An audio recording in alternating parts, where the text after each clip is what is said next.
Good morning বন্ধুরা। আজ হলো 13 জুন শনিবার। আজকের সকালের বিশেষ বিশেষ খবর হলো ফের পাথারকান্দির সংরক্ষিত বনাঞ্চলে শুরু হবে উচ্ছেদ, আতঙ্কের প্রহর গুনছেন অবৈধ বসবাসকারীরা। বিধানসভা নির্বাচনের পর গৌহাটি উচ্চ ন্যায়ালয়ের গুরুত্বপূর্ণ এক নির্দেশের পরিপ্রেক্ষিতে শীঘ্রই রাজ্য জুড়ে শুরু হচ্ছে বড়সড় উচ্ছেদ অভিযান। এই নির্দেশে রাজ্যের বিভিন্ন প্রান্তের মতো শ্রীভূমির পাথারকান্দিতেও চলবে এই অভিযান। এমন আশঙ্কায় আতঙ্কের প্রহর গুনছেন বনাঞ্চলে বসবাসকারীরা। বিশেষ করে সংরক্ষিত বনাঞ্চলে অবৈধভাবে বসবাসকারীদের মধ্যে ফের ব্যাপক উৎকণ্ঠা ছড়িয়ে পড়েছে, যেহেতু আদালত এ মর্মে আগামী 30 দিনের মধ্যে বনভূমিতে অবৈধভাবে বসবাসকারীদের স্বেচ্ছায় ভূমি খালি করতে নির্দেশ দিয়েছে। তাই এ নিয়ে অনেকটা আতঙ্কিত হয়ে পড়েছেন অনেকেই। এই মুহূর্তে তারা কী করবেন, কেমনভাবে থাকবেন, কিছুই ভেবে পাচ্ছেন না। নির্ধারিত এই সময়সীমার মধ্যেই বনভূমিতে বসবাসরত অনেকেই স্বেচ্ছায় তল্পা গুটিয়ে নিরাপদ স্থানে আশ্রয় নেবার পরিকল্পনাও করছেন।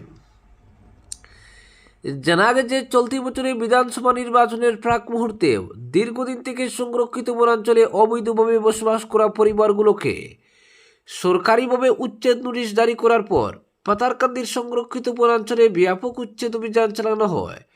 প্রায় 1000 হেক্টর বনভূমি উদ্ধার করা হয়।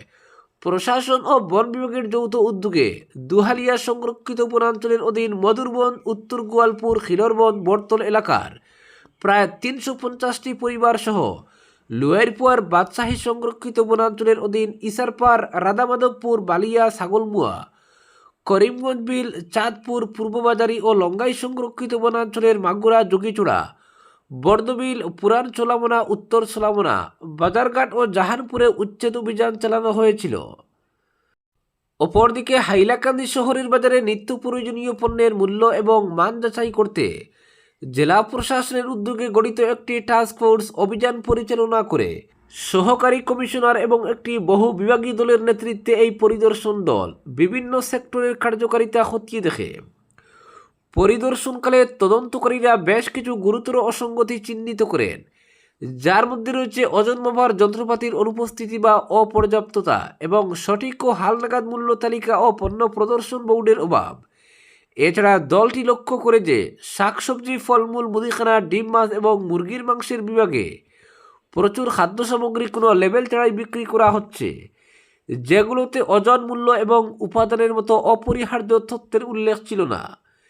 টাস্ক ফোর্স উচ্চপদস্থ কর্তৃপক্ষের কাছে জমা দেওয়ার জন্য এই সমস্ত তথ্য আনুষ্ঠানিকভাবে নথিবদ্ধ করেছে।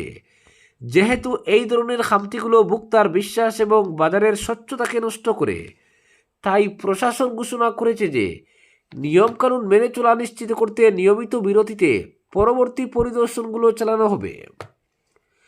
ব্যবসায়ীদের কঠোরভাবে সতর্ক করে দেওয়া হয় যাতে সরকারি আইন অনুযায়ী পণ্য সামগ্রী বিক্রয় করা হয়, নতুবা প্রশাসন থেকে কড়া পদক্ষেপ নেওয়া হবে। অপরদিকে অভিন্ন দেওয়ানি বিধি বা ইউসিসি বিলের প্রতিবাদে শুক্রবার জুম্মার নামাজের পর শিলচর শহর ও পার্শ্ববর্তী এলাকার বিভিন্ন মসজিদের পাশাপাশি মেহেরপুর আলিটিকোট জামে মসজিদেও শান্তিপূর্ণ প্রতিবাদ কর্মসূচি পালিত হয়। এদিন মুসল্লিরা কালো বেজ ধারণ করে নিজেদের উদ্বেগ ও মতামত প্রকাশ করেন। মসজিদ কমিটির পক্ষ থেকে জানানো হয়, বিবাহ, তালাক, উত্তরাধিকার এবং পারিবারিক জীবনের মতো বিষয়গুলো দীর্ঘদিন ধরে বিভিন্ন ধর্মীয় সম্প্রদায়ের নিজস্ব ব্যক্তিগত আইন অনুযায়ী পরিচালিত হয়ে আসছে।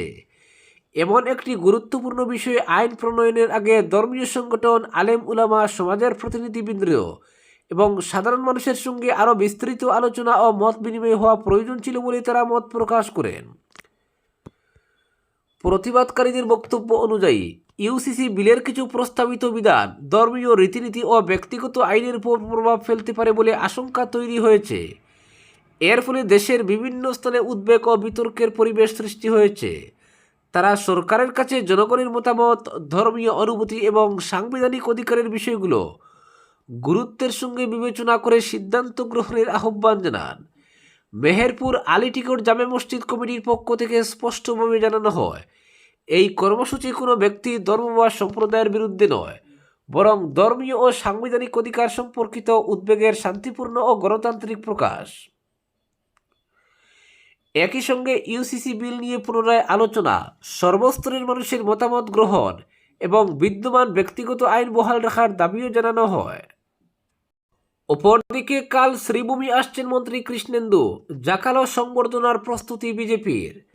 ডক্টর হিমন্ত বিশ্ব শর্মার মন্ত্রিসভায় দ্বিতীয়বার ক্যাবিনেট মন্ত্রীর দায়িত্ব পাওয়ার পর রবিবার গৃহ জেলা শ্রীভূমিতে প্রথমবার পা রাখবেন কৃষ্ণেন্দু পাল। এদিন জেলা বিজেপির তরফে তাকে জাকালো সংবর্ধনা দেওয়া হবে। এ নিয়ে শ্রীভূমি জেলা বিজেপির জোরদার প্রস্তুতি চলছে। 14 জন রাজ্যের জনস্বাস্থ্য কারিগরি বিভাগ, বরাক উপত্যকা উন্নয়ন বিভাগ এবং পার্বত্য অঞ্চল বিভাগের দায়িত্বপ্রাপ্ত মন্ত্রী কৃষ্ণেন্দু পালের সংবর্ধনা অনুষ্ঠান নিয়ে এক সভা হয় জেলা বিজেপি কার্যালয়ে শুক্রবার। ওই সভায় মন্ত্রীকে সংবর্ধনা জ্ঞাপনের প্রস্তুতি নিয়ে বিস্তারিত আলোচনা হয়। সভায় জেলা সভাপতি সঞ্জীব বণিক মন্ত্রীর সংবর্ধনা অনুষ্ঠানকে সর্বতোভাবে সফল করার জন্য সকলের প্রতি আহ্বান জানান। অনুষ্ঠানে সর্বস্তরের কর্মী সমর্থক ও সাধারণ মানুষের ব্যাপক অংশগ্রহণ নিশ্চিত করার জন্য প্রয়োজনীয় পদক্ষেপ নিতে বলেন। তার বক্তব্যে উল্লেখ করেন মন্ত্রী কৃষ্ণেন্দু পাল বরাক উপত্যকা তথা শ্রীভূমি জেলার উন্নয়নে গুরুত্বপূর্ণ ভূমিকা পালন করবেন। মন্ত্রী হওয়ার সুবাদে তাকে কাছাড় এবং ডিমা হাসাও জেলার অভিভাবক মন্ত্রী করা হয়েছে। জেলা সভাপতি বলেন, মন্ত্রী হিসেবে কৃষ্ণেন্দু পাল গোটা রাজ্যের উন্নয়নে সচেষ্ট থাকবেন। তিনি সকলের কাছে ঐক্যবদ্ধভাবে সংবর্ধনা অনুষ্ঠানকে সফল করে তোলার জন্য আবেদন জানান। জেলা বিজেপির সভাপতি সঞ্জীব বণিকের সভাপতিত্বে অনুষ্ঠিত সভায় জেলা বিজেপির প্রাক্তন সভাপতি সুব্রত বলেন, পরপর 2বার শ্রীভূমি জেলা থেকে রাজ্য ক্যাবিনেটে স্থান পেয়েছেন কৃষ্ণেন্দু পাল। এবার আরও গুরুত্বপূর্ণ বিভাগের দায়িত্ব তার উপর তুলে দিয়েছেন মুখ্যমন্ত্রী। তিনি মন্ত্রী কৃষ্ণেন্দু পালের কর্মদক্ষতার প্রশংসা করেন। 14 জন প্রত্যেক কার্যকর্তার সম্মিলিত প্রয়াসে সংবর্ধনা সভা যাতে সুন্দর ও সাফল্যমণ্ডিত হয় এই আহ্বান জানান। অপরদিকে চেরা কাঠ বোঝাই মিনি লরি আটকে বন বিভাগের সমঝে দিলেন জনগণ। জনগণের সহযোগিতায় চেরা কাঠ বোঝাই একটি মিনি লরি আটক করা হয়েছে পাতারকান্দির রাধাপিয়ারি জিবিতে।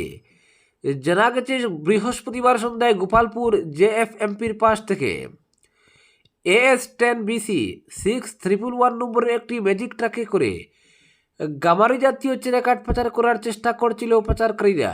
ঠিক সেই সময় গাড়িটি আটক করে কাঠ সমেত লরিটি দুহারিয়া ফরেস্ট রেঞ্জের কাটাবাড়ি ফরেস্ট বিট অফিস কর্মীদের হাতে সমঝে দেন স্থানীয়রা। কাঠ সহ মিনি লরিটি বর্তমানে বন বিভাগের জিম্মায় রাখা হয়েছে বলে জানা গেছে। অপরদিকে 1 বছর পরও দুঃস্বপ্ন তাড়া করে আহমেদাবাদ বিমান দুর্ঘটনার একমাত্র জীবিতকে। আহমেদাবাদের ভয়াবহ বিমান দুর্ঘটনার 1 বছর পূর্ণ হয়েছে। সময় এগিয়েছে তার নিজের নিয়মে। জীবনের অনেক কিছু বদলেছে, কিন্তু সেই দিনের বিভীষিকা আজও বলতে পারেননি দুর্ঘটনায় একমাত্র জীবিত যাত্রী বিশ্বাস কুমার রমেশ। তার কথায় প্রকৃত লড়াই শুরু হয়েছিল সেই ঘটনার পর থেকেই। দুর্ঘটনার প্রথম বর্ষপূর্তিতে নিজের অভিজ্ঞতার কথা বলতে গিয়ে বিশ্বাস জানান, শারীরিক ক্ষত অনেকটাই সেরে গেলেও মানসিক আঘাত এখনও গভীরভাবে রয়ে গেছে। রাতের ঘুম, উদ্বেগ এবং বারবার ফিরে আসা ভয়াবহ স্মৃতির সঙ্গে প্রতিদিন লড়াই করতে হচ্ছে তাকে। রমেশের আক্ষেপ, মানুষ তার বেঁচে যাওয়ার ঘটনাকে অলৌকিক বলে মনে রাখলেও দুর্ঘটনার পর প্রতিটি দিন কিভাবে কাটছে সেই সংগ্রামের কথা খুব কম মানুষই জানেন। তার কথায় বন্ধ দরজার আড়ালে এখনও চলতে থাকে এক অদৃশ্য যুদ্ধ। 40 বছর বয়সী বিশ্বাস বহু বছর ধরে ব্রিটেনে বসবাস করছেন। স্ত্রী ও সন্তানদের সঙ্গে সেখানেই তার সংসার। গত বছর আত্মীয়দের সঙ্গে দেখা করতে ভারতে এসেছিলেন তিনি। দেশে সফর শেষ করে ভাইয়ের সঙ্গে ফেরার সময় ঘটে যায় সেই মর্মান্তিক দুর্ঘটনা। কিন্তু ভাগ্য তার পাশে থাকলেও ভাইকে আর ফিরিয়ে আনতে পারেননি। পরে জানতে পারেন দুর্ঘটনায় প্রাণ হারিয়েছেন তার ভাই। বিমানের আপৎকালীন নির্গমনের পথের কাছাকাছি আসনে বসেছিলেন বিশ্বাস। কিভাবে ধ্বংসস্তূপের মধ্যে থেকে তিনি প্রাণে বাঁচলেন সেই প্রশ্নের উত্তর এখনও স্পষ্ট নয় তার কাছেও। দুর্ঘটনার পরের অনেক মুহূর্তই তার স্মৃতিতে ঝাপসা রয়ে গিয়েছে। বিশ্বাস জানান, রাতের ঘুম আজও স্বাভাবিক হয়নি।